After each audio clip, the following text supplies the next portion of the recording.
பாலும் தெளிதேனும் பாகும் பருப்பும் இவை நான்கும் நான் கலந்து உனக்குத் தருவேன். கோலம் செய் துங்கக் கரிமுகத்து தூமணியே, நீ எனக்கு சங்கத்தமிழ் மூன்றும் தான். எல்லாம் அல்ல அருள்மிகு வடிவுடைய நாயகர் நமர் பாண்டிக் பெருமுடிநாதர் திருவடிகளையும், எல்லாமல்ல சிவகாமி மேல் நமர் கூத்தப்பெருமானுடைய திருவடிகளையும் மனமொழிமைகளால் வணங்குகின்றேன். எனக்கு இதுவரை யாரெல்லாம் ஜோதிடம் கற்றுக் கொடுத்தார்களோ அனைத்து குருமாருடைய திருவடிகளையும், என்னை இந்த உலகுக்கு அறிமுகப்படுத்திய போட்டுதலுக்கும் வணங்கக்கூடிய குருநாதர் திண்டுக்கல் சுந்தரநேரி அவருடைய திருவடிகளையும் மனமொழிமைகளால் வணங்குகின்றேன்.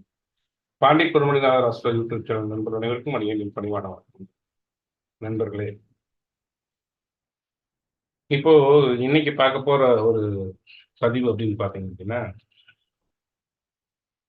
ஒரு உதாரண ஜாதகத்தோட ஒரு பதிவு பார்ப்போமா? ஒரு ஜாதகத்தை எடுத்துக்கிட்டோம்னா, மெயினா ஒரு ஜாதகம் பலமான ஜாதகம், பலவீனமான ஜாதகம் நம்ம எதை வச்சு சொல்றோம்? ஒரு ஜாதகத்துல திரிகோணங்கள்னு சொல்லக்கூடிய 1, 5, 9 வளர்த்து இருக்கணும்னு சொல்லுவோம். 1ஆம் இடம், 5ஆம் இடம், 9ஆம் இடம் வளர்த்து இருக்கணும். இந்த 1, 5, 9 அப்படிங்கிறது 1ஆம் இடத்தை பொறுத்தவரையிலும் லக்னம் என்பது ஆத்மா நின்ற புள்ளி, ஆத்ம சரீரம், சூரியன் ஆத்மா. இது ஆத்மா நின்ற இடம். இப்ப லக்னம் வளர்க்கணும், லக்னாதிபதி வளர்த்திருக்கணும், லக்னாதிபதி நல்ல நிலையில் இருக்கணும். இது நம்ம எல்லாமே சொல்றதுதான். ஒரு ஜாதகன் லக்னாதிபதி வளர்த்திருந்தா எப்படிப்பட்டாவது முன்னேறிடுவான், கஷ்டப்பட்டாவது முன்னேறிடுவான். அதுக்கடுத்தது யாரு? பூர்வ புண்ணியம், ஆள் மனோசரீரம். இங்கதான் புண்ணிய பதிவுகள் தேங்கி பிறகுது. இப்போ 5ஆம் அதிபதி வளர்த்திருக்கணும். 5ஆம் அதிபதி வளர்த்திருந்ததுன்னா ஜாதகர் சிறப்பான நிலையை அடைஞ்சிருக்கு, சிறப்பான நிலைக்கு வந்துடுவார், ஒரு உயர்நிலைக்கு வந்துடுவார். 5ஆம் இடம் கிடக்கூடாது. அதற்கடுத்தது 9ஆம் இடம். இந்த 9ஆம் இடம் கிடக்கூடாது. 9ஆம் இடத்து அதிபதி கிடக்கூடாது. இதெல்லாம் நம்ம இந்த 1, 5, 9 வளர்த்த ஜாதகம் எப்படிப்பட்டாலும் முன்னேறிடுவாங்க, உயர்நிலைக்கு போயிடுவாங்க அப்படின்னு பார்க்கணும். இந்த 1, 5, 9 அப்படிங்கிறது ஒரு ஜாதகத்துல ஜாதகன் அவனுடைய மனோபலம் பிளஸ் புண்ணியம் பிளஸ் பாக்கியம் வந்து ஆத்ம சரீரம், மனோசரீரம், விஞ்ஞான சரீரம், இந்த 3 உடலும் வலுத்திருக்கு. ஒரு உயிர் இயங்குவதற்கு முதல் ஆதாரமே காலம், நீதி, கலை, வித்தை, அராகம் என்று சொல்லக்கூடிய 5 தத்துவங்களை உள்ளடக்கிய விஞ்ஞான உடல். விஞ்ஞான உடலுக்கு அடுத்தது அந்த விஞ்ஞான உடலோடு சேர்ந்து இயங்குகின்ற உயிரை மிக உயர்நிலைக்கு ஒரு ஒரு எவ்வளவு உயர்நிலைக்கு கொண்டு போகும், எவ்வளவு வெற்றி பெறுவா, அந்த ஆத்மா எவ்வளவு வெற்றிகளை சாதிக்கப் போகின்றது என்பதை 5ஆம் இடம் முடிவு. 5ஆம் இடம் தன் புண்ணியங்களை கொடுத்து 11ஆம் இடத்துக்கு பவர் கொடுக்கும். 11ஆம் இடம் இயங்கும். இப்போ 9ஆம் இடம் 3ஆம் இடத்தை இயக்கும், லக்னம் 7ஆம் பாவத்தை இயக்கும். ஒரு பாவகம் அதற்கு நேர் 7ஆம் பாவத்தை சார்ந்து இயங்கும் அல்லது நின்று இயங்கும், அந்த பாவகத்தில் நின்று இயங்கும். இது நம்ம அடிக்கடி சொல்லக்கூடிய விஷயம். இப்போ இந்த 1, 5, 9 என்ற புள்ளிக்கு இந்த 3 புள்ளிகளும் நின்று இயங்குறதுக்கு ஒரு மேடை வேணும்னா அந்த மேடை எதுனா 3, 7, 11. லக்னம் நின்று இயங்குற பாவகம் அப்படின்னா 7ஆம் இடம். 5ஆம் இடம் நின்று இயங்குற பாவகம்னா 11ஆம் இடம். 9ஆம் இடம் எதை இயக்குது அப்படின்னா 3ஆம் இடத்தை. அப்ப இந்த 3 தான் இந்த 3 பாவகங்களுக்கு மேடைகள். ஆல்ரெடி அற்புதமா ஒரு பரதநாட்டியம் கத்துக்கிறதுக்கு நல்ல ஒரு குருகிட்ட போய் சேர்ந்து நல்ல அபிநயத்தோட கத்தாச்சு, குருவும் கிடைச்சாச்சு, கத்துக்கிட்டாச்சு. ஆனா கத்த பரதத்தை ஒரு மேடையில் ஆடணும் அல்லவா? அந்த மேடை தான் இந்த 3, 7, 11. இப்போ ஒரு ஜாதகத்துல 1, 5, 9 வளர்த்துட்டா ஜாதகன் எப்படி இருந்தாலும் முன்னேறிடுவான், ரொம்ப கஷ்டப்பட்டாலும் முன்னேறிடுவான் 3, 7, 11 நல்லா இருந்துச்சுன்னா, ஓ! 5ஆம் இடம் புண்ணியத்த ஒரு பலனா குடுத்து 11ஆம் இடத்த இயக்குது. 11ஆம் இடம் கெட்டு போச்சுன்னா என்ன ஆகுன்னா, புண்ணியம் அனைத்தும் வேஸ்ட் ஆயிட்டு இருக்கும். 5ஆம் பாவத்தினுடைய சக்தி அனைத்தும் வேஸ்ட் ஆயிட்டு இருக்கும். அது எப்படி சொல்றது அப்படின்னா, இப்ப உங்ககிட்ட ஒரு சூப்பரா ஒரு பிரியாணி பொட்டலம் இருக்கு. அந்த பிரியாணி எடுத்து வச்சு சாப்பிடுற தட்டு எதுன்னு கேட்டீங்கன்னா, சாப்பிடுற உபகரணம் எதா இருந்தாலும், இலையா இருந்தாலும், தட்டா இருந்தாலும். அது 11ஆம் இடம். இந்த 11ஆம் இடம் கெட்டு போகும்போது என்ன ஆகுன்னா, ஒரு அழுக்கு தட்டு, ஒரு வைக்கக்கூடாதத வச்சு அசிங்கமான தட்டு. அந்த தட்டுல நீங்க பிரியாணி போட்டா சாப்பிட முடியுமா? சூப்பரான கமகமக்கும் காளான் பிரியாணி தான். வெஜிடபிள் பிரியாணி தான். ஆனா வைக்கக்கூடாதது அதுல அதுல படக்கூடாதது பட்டு அது அந்த இடம் கெட்டு போயிருக்கு. அதுல பட்டு கொட்டிட்டீங்க தெரியாம பிரியாணி. அப்ப அந்த இடம் சுத்தம் இல்ல. அந்த இடத்த அத எப்படி சாப்பிடுவீங்க நீங்க? உயர்ந்த ஒரு பாசுமதி ரைஸ்ல போட்ட பிரியாணியா வேணா இருக்கலாம். ஆனா, அத எப்படி நீங்க சாப்பிடுவீங்க? யோசிச்சு பாருங்க. சாப்பிட முடியாது அல்லவா? அதே போல தான் அ இந்த 3, 7, 11. 3, 7, 11 அப்படிங்கிறது. இந்த 3 பாவங்களுக்கும் மேடையாக திகழ்கின்ற பாவங்கள். இந்த 3, 7, 11 கெடும்போது ரொம்ப ஜாதகர் கடினப்பட்டு, சிரமப்பட்டு தான் எந்த சுகத்தையும் அனுபவிக்காம, அந்த குடும்பத்த அடுத்த தலைமுறைக்கு கொண்டு போறதுக்கு உயர்த்தி கொண்டு போறார். உதாரண ஜாதகத்துல பாருங்க.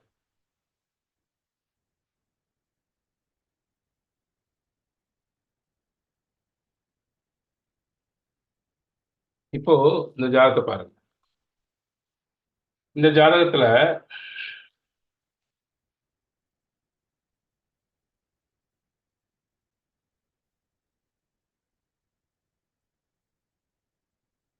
கடக லக்னம். கடக லக்னத்துக்கு லக்னாதிபதி சந்திரன். அவர் ஆயில்யத்தில் நிற்கிறார். சர்ப்ப நட்சத்திரத்தில் நிற்கிறார். இருந்தாலும் சர்ப்ப நட்சத்திரத்தில் நிற்கிறது ஒரு தோஷம்னு சொல்லுவாங்க. இருந்தாலும் ஆட்சி பெற்ற சந்திரன். கிட்டத்தட்ட ஒரு முழு தேய்பிறைக்குலாம் அவர் கிடையாது. தேய்பிறைக்கு இன்னும் சூரியனை தொடுறதுக்கு இன்னும் 4 கட்டம் இருக்குது. அப்போ சஷ்டி திதி வரைக்கும் வந்திருக்கலாம். அப்போ ஓரளவு ஒளியுள்ள சந்திரன் தான். ஆனா தேய்பிறை சந்திரன் அப்படிங்கிறனால என்னன்னு கேட்டீங்கன்னா, குணக்கேடுகள் இருக்கலாம். குணத்துல சில மாறுபாடுகள், கேடுகள் இருக்கலாம். குணத்துல சில தவறுகள் வரலாம். சபல எண்ணங்கள் வரலாம். அதனால ஏமாறலாம். ஆனா, சந்திரன் ஆட்சி பலுத்தோடு இருக்கார். 2வது குரு வேற பார்க்கிறார். குரு பார்வை சந்திரனுக்கு கிடைக்கிறனால சுபத்துவம் ஆயிடுறார். சுபத்தன்மை பெற்றுறார். அப்ப சுபத்தன்மை பெற்ற சந்திரன் பெருசா கெடுக்க மாட்டார். பயப்பட தேவையில்ல. நல்லது எது, கெட்டது எதுன்னு அவர் புரிஞ்சு வந்துருவார். அதனால பயப்பட தேவையில்ல. அப்ப லக்னம் வலுத்திருக்கு. அடுத்தது லக்னத்திற்கு 5ஆம் இடத்த பாருங்க. செவ்வாய் ஆட்சி பெற்று நிக்குது. ஆனா, ஒரு விஷயம் என்ன கேட்டீங்கன்னா, ஆட்சி பலத்தோட செவ்வாய் நிக்குது. ஆனா, அந்த செவ்வாய சனி பார்க்கிறார். 10ஆம் பார்வையா. செவ்வாய் 4ஆம் பார்வையா சனியை பார்க்கிறார். சனி, செவ்வாய் பார்வையில அந்த செவ்வாய் பலவீனமாகும். யோக பங்கமாகும். இருந்தாலும் ஆட்சி பெற்ற செவ்வாய் அப்படிங்கையில ஒரு பெரிய ஒரு ஒரு பலம் இருக்கத்தான் செய்யும். என்னதான் சனி பார்த்தாலும், குரு வேற சேர்ந்திருக்காரு. 2 சுபகிரகம் சொல்லக்கூடிய சுக்கிரனும், குருவும் பலமா இருக்காங்க. அப்போ ஆட்சி பெற்ற செவ்வாய் அப்படிங்கையில ஓரளவுக்கு பூர்வ புண்ணியம் வலுத்தா இருக்கு. ஆனா, பூர்வ புண்ணிய சொத்துக்கள் ஜாதகருக்கு பயன்படாது. எந்த விதத்திலும் அது பயன்படுத்தாது. ஏன்னா சனி பார்க்கிறனால. சனி மூதாதையருடைய சொத்துக்கள குறிக்கக்கூடியது. பூர்வீக சொத்துக்கள குறிக்கக்கூடியது. சனி, செவ்வாய் பார்த்துட்டனால பூர்வீக சொத்து ஜாதகருக்கு பூர்வீக சம்பாத்தியம் மூலம், பூர்வீக சொத்தின் மூலம் ஜாதகர் எந்த சிறப்பு அடைய மாட்டார். ஆனா ஜாதகர் அவர் முன்னேறுவதற்கு உண்டான பலத்தை அந்த ஜாதகம் கொடுக்கும். அதுக்கடுத்தது சூரியனோட ராகு. அப்பா பாதக ஸ்தானத்துல நிக்கிறார். அதாவது பாதக ஸ்தானாதிபதி வீட்டுல நிக்கிறார். அப்பானால இந்த பையனுக்கு பாதகம் தான். சூரியன் ராகு அப்படின்னாலே பொதுவாவே சூரியனோட ராகுவோ, கேதுவோ சேர்ந்ததுன்னு வச்சுக்கோங்க. சூரியனோட ராகுவோ, கேதுவோ சேர்ந்து நிக்கும்போது, தந்தை இருக்க வரையிலும் தந்தையுடைய தொழிலையோ, தந்தையுடைய ஊர்லயோ, தந்தை கூடவோ அந்த ஜாதகர் இருந்தார்ன்னு வச்சுக்கங்க. எந்த ஒரு பிரயோஜனம் இருக்காது. ஜாதகர் அதாவது தந்தை செய்யக்கூடிய தொழிலை செஞ்சாலும் அவ்வளவுதான் முன்னேற்றத்தை. முன்னேற்றம் இல்லாதவற்றுள் இன்னும் 4 படி கீழே வந்துடும். அப்போ அப்பா காலத்து வரலும் அப்பாவோட போய் இருக்கிறது அப்படிங்கிறது ஒத்து வராது. அப்பா காலத்து வரலும் அப்பாவோட ஜாதகர் போய் இருக்கிறது கட்டாயம் ஒத்து வராது. அப்போ இந்த 4ஆம் இடம் சொல்லக்கூடிய சுகஸ்தானத்துல சூரியன் ராகு அப்படிங்கிற ஜாதகருக்கு எந்த ஒரு சுகமும் கிடையாது. அது மட்டும் இல்ல, சூரியனோடு சேர்ந்து இருக்கும்போது சூரியன் தகப்பனால எந்த ஒரு பிரயோஜனமும் இல்லை. தகப்பனால எந்த ஒரு சுகமும் ஜாதகருக்கு இல்லை, கொடுக்காது. அதுக்கு அடுத்தது பாருங்க, 7ஆம் அதிபதி 9ஆம் அதிபதி பாருங்க. 9ஆம் அதிபதி எப்படி இருக்காரு? 9 குடைய குரு 5ஆம் இடத்துல ஆட்சி பெற்று 9ஆம் இடத்தை பார்த்துடுறாரு. 9ஆம் இடம் பயங்கர வலுவா இருக்கு, ஒன்றும் பிரச்சனை இல்லை. 9ஆம் இடம் வலுவாக இருக்கு. 9ஆம் இடத்து அதிபதி வலுவா இருக்கார். 9ஆம் இடத்துல தன் பார்வைப்படுது. அப்போ 1, 5, 9 ஓரளவுக்கு வளர்த்துருச்சு அல்லவா? சில யோக பங்கங்களை பெற்றிருந்தாலும் ஓரளவுக்கு வளர்த்திருக்கு அல்லவா? ஓரளவுக்கு நல்ல வலுவே இருக்கு. அந்த யோக பங்கத்தை, சனியுடைய பார்வை யோக பங்கத்தை ஏற்படுத்துறவளுக்கு சமூக, அதாவது அது என்ன செய்யுன்னு கேட்டீங்கன்னா, இவருடைய திறமை, நாலேஜ், நல்ல முன்னேறணும்னு நினைக்கிற பையன், நல்ல திறமையான பையன், நல்ல முன்னேறணும்னு நினைக்கிற பையன், நல்ல கஷ்டப்பட்டு படிச்சிருப்பான். அந்த பையன் சொல்றாரு, படிக்கும் காலத்துல கொத்தனார் வேலைக்கு போய் படிச்சிருக்காரு. செலவு பண்ணி படிக்க வைக்க யாரும் செலவு பண்ணல. அப்ப இந்த பையன் வந்து கொத்தனார் வேலைக்கு போய் வேலையும் பார்த்துக்கிட்டு படிச்சும் இருக்காரு. இவ்வளவு சிரமம் பாருங்க. நான் சுயமா போய் கஷ்டப்பட்டு படிச்சிருக்காரு. அப்போ டிப்ளமோ முடிச்சு ஏதோ அதுக்கு மேல பண்ணியிருக்காரு. அப்போ வெளிநாட்டுல நல்ல ஒரு வேலையில் இருக்காரு. ஆனா கஷ்டப்பட்டு எந்த ஒரு உதவியும் யாருனாலையும் கிடைக்கல. இன்னைக்கு வரல இல்ல. இன்னைக்கு வரல இல்ல.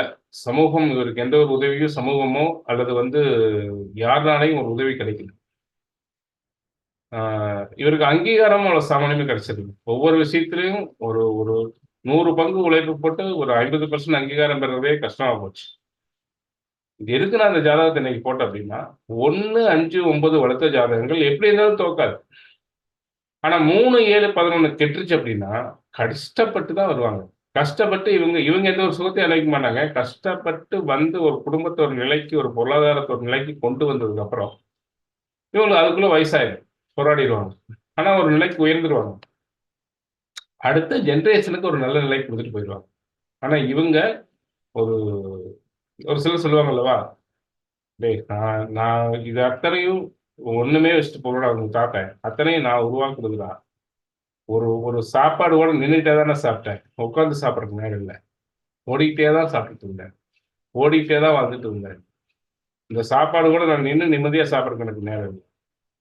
நான் போய் கேட்ட வாய்ப்புகள் கேட்ட இடத்துலலாம் எனக்கு எதிர்மறையாத்தான் முதல்ல வந்து ஒழிஞ்சு, நேர்மறையா யாருமே என்ன சொல்லல. யாருமே எனக்கு அப்படி அங்கீகரிச்சதில்ல. ரொம்ப கஷ்டப்பட்டு, ரொம்ப என்ன சொல்றது, ஒரு தடவையில் கிடைக்கிற அங்கீகாரம் 10 தடவை முயற்சி பண்ணி கிடைச்சது. வாழ்க்கை ரொம்ப எனக்கு சோதனையா இருந்தது. ஆனா நான் ஒரு கட்டத்துக்கு உங்களை எல்லாம் கொண்டாந்துட்டேன். ஒரு குடும்பத்தை ஒரு நிலைக்கு கொண்டாந்துட்டேன். ஒரு நல்ல லெவலுக்கு வந்துட்டேன். ஆனா நான் எதையும் அனுபவிக்கல. நீங்க பார்த்து நிதானமா இருங்கன்னு குழந்தைகளுக்கு புத்தி சொல்லுவாங்க பார்த்தீங்களா, அந்த மாதிரி ஜாதகம். 3, 7, 11 கெட்டுருச்சுன்னா, நீங்க அதாவது நல்ல நல்லா படிச்சிருக்கீங்க, நல்லா பரதம் கத்துருக்கிறீங்க. ஆனா ஆடுற மேடையில பந்தக்கால பிடிக்கிட்டு என்ன பண்ணும்? மேடையில ஏறுனா நமக்கு முன்னாடி மேடை ஆடுது. நாம ஆடலாம்னு ஏறுனா நமக்கு முன்னாடி ஆடுது. அந்த மேடையில எப்படி பரதம் ஆட முடியும்? ஏறும்போதே கிறுக்கு முடுக்குன்னு ஆடுது. அதுல இருந்து எப்படி ஆடுவீங்க? யோசிச்சு பாருங்க. அதே மாதிரிதான் இந்த ஜாதகம். 3ஆம் இடம், 3 குடையவன் யாரு? புதன். அவன் 4ல வந்து சூரியன் ராகு கூட்டுக்குள்ள போய் கெட்டு போயிட்டான். கிரகண தோஷத்துக்குள்ள கெட்டு போயிட்டான். புதன் பாவரோடு சேரும்போது கெட்டு போயிடுவான். அதுக்கு அடுத்தது 7ஆம் அதிபதி யாரு? சனி. அவர் 8ல போய் ஆட்சி பெற்றிருக்காரு. போய் கேட்கிற வாய்ப்புகள், சமூகம் இவரை அவமானப்படுத்த இருக்கும். எல்லா இடத்துலயும் சமூகம் இவருக்கு அவமானத்தான் கொடுத்திருக்கும், சங்கடத்தான் கொடுத்திருக்கும். போய் முதல்ல சேரும்போதே எந்த ஒரு வேலைக்கு போனாலும் ஒரு ஒரு மாதிரி என்னதான் திறமையா செஞ்சா கூட ஒரு நக்கலாத்தான் நையாண்டியத்தான் பார்ப்பாங்க. அதை தாண்டி தான் அவர் வந்திருக்கணும். அதையெல்லாம் சகிச்சுக்கிட்டு தான் அவர் மேல முன்னேறி வரணும். 11ஆம் இடத்தை பாருங்க. 11ஆம் அதிபதியே பாதகாதிபதி. அப்போ வெற்றி கொடுக்க வேண்டியவ என்னங்க, நல்ல பசியா சாப்பாடு நேரத்துக்கு ஊசி போன சாப்பாடு கொடுத்த மாதிரி சாப்பாடு கிடைக்கும். ஆனா ஊசி போட்டு சாப்பாடு கொடுத்து எப்படி சாப்பிடுறது? கூட பாதகத்தை சேர்த்து வச்சு கொடுத்துருவாரே. சுக்கிரன் பாதகஸ்தானத்தை வேற தன் வீட்டையே பார்க்கறாரு. அஞ்சுல கொண்டு ஒரு குருவோட சேர்ந்திருக்காரு, செவ்வாயோட சேர்ந்திருக்காரு, மிருகமங்கலம் குருமங்கல யோகமா இருக்காரு. ஆனா இவர் எவ்வளவு போராட்டங்களை தாண்டி வந்திருப்பாருன்னு மட்டும் யோசிங்க இந்த ஜாதகத்துல.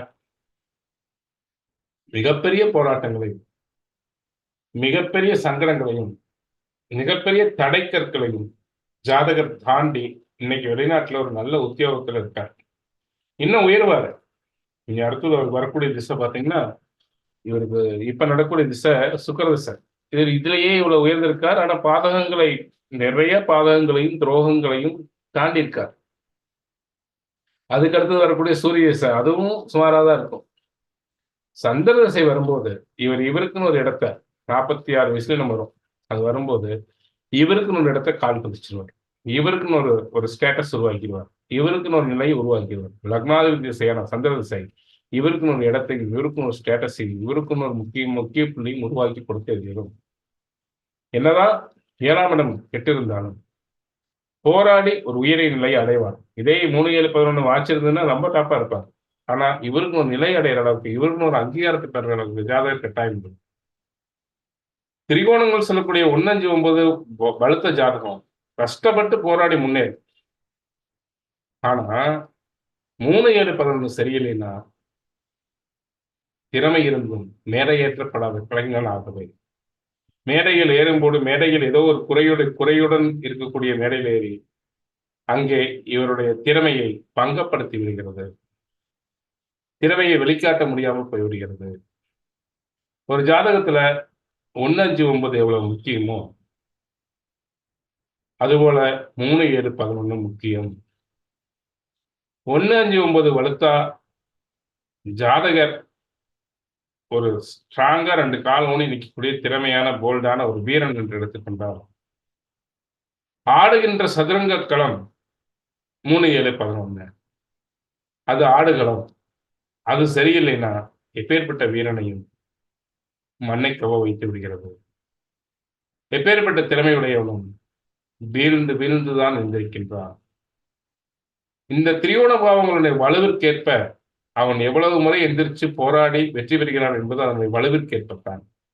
ஆனாலும் இறுதியில் போராட்டத்திற்கு பிறகு ஒரு வெற்றியை அடைகின்றான்.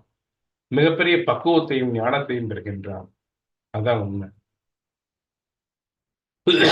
இந்த ஜாதகத்துல சுக்கிரன் செவ்வாய் சேர்க்க, சுக்கிரன் செவ்வாய் சேர்க்க எப்பவுமே பெண்கள் விஷயத்தால பிரச்சனைகளை கொடுக்கும். ஜாக்கிரதையா இருக்கணும் அப்படின்ட்டு சொல்லிட்டோம். 2வது இவருக்கு பிரச்சனையே சமூகம், காம திரிகோண ராசிகளால் பிரச்சனை உண்டு. 3, 7, 11 பிரச்சனை உண்டு. 3, 7, 11 இவருக்கு ஒத்துழைப்பு கொடுக்காது. அப்போ அதனால் பிரச்சனைகளை சந்திப்பார். சந்தித்தாலும் இறுதியில் போராடி ஒரு மிகப்பெரிய வெற்றியை ஜாதகர் கட்டாயம் அடைந்து விடுவார். மிகப்பெரிய முன்னேற்றத்தை அடைவார். ஆனா வாழ்க்கையில் சுகம், காம திரிகோண ராசிகளால் பெறக்கூடிய திருமண வாழ்க்கை, இல்லற வாழ்க்கையினுடைய இன்பம், இது எல்லாமே ஒரு குறையுடையதாகத்தான் இருக்கும். ஒரு குறை அப்படிங்கிறது இருக்கும், இல்லாம இருக்காது. ஒரு திருப்தி அப்படிங்கிறது இல்லாம முழுசு இருக்காது. குறைகள் இருக்கும். இருந்தாலும் குறைகளையும் தூக்கி போட்டுட்டு வருகின்ற எதிர்ப்புகளை எல்லாம் போட்டு தகர்த்து உடைத்து ஒரு நல்ல வெற்றியை அடைஞ்சிருவார். ஆனா வெற்றி அடைஞ்சார அடைஞ்சு நிம்மதி, சந்தோஷம் என்ற விதத்துல ஜாதகர் பாதிக்கப்பட்டுத்தான் இருக்கார். பாதிப்பு இருக்கத்தான் செய்யும். ஆனா இவ்வளவு பெரிய திறமசாலையா இருக்கங்காட்டித்தான் இவ்வளவு பெரிய எதிர் போராட்டங்களை, சாதாரண போராட்டங்களும் இல்லை, செவ்வாய் சனியை பார்க்குது, சனி செவ்வாயை பார்க்குது, கடுமையான போராட்டங்கள் எல்லாம் ஆகும். கடுமையான தடைகளை தகர்த்தெறிஞ்சிருக்காரு அப்படின்னா ஒரு மிகப்பெரிய சாதனை. அவரை பாராட்டுவோம். அந்த அளவுக்கு நம்பிக்கையும், அந்த அளவுக்கு யாருமே ஒரு கை கொடுக்காத ஒருவரார்.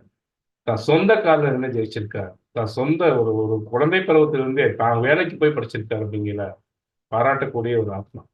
ரொம்ப மெய்சிலிக்கக்கூடிய ஒரு ஆத்மா. நம்மளால முடியாதுங்கிறது இல்லை அப்படிங்கிறத சாதிக்கக்கூடிய ஒரு ஆத்மா.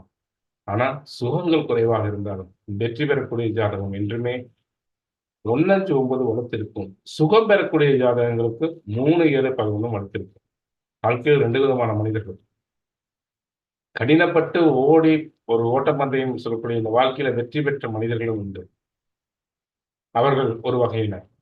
குடும்பத்தை அடுத்த கட்டத்துக்கு ஒரு உயரத்துக்கு கொண்டு போய் நிறுத்திடுவாங்க. ஆனா அவங்களுடைய வாழ்க்கையில் ஒரு ஒரு கேள்விக்குறி இருக்கத்தான் செய்யும். நான் எப்படி வாழ்ந்தேன் அப்படிங்கிற போது, நான் எப்படி வாழ்ந்துட்டேன் அப்படிங்கிற போது, என் வாழ்க்கையில நான் என்னப்பா வாழ்ந்தேன்?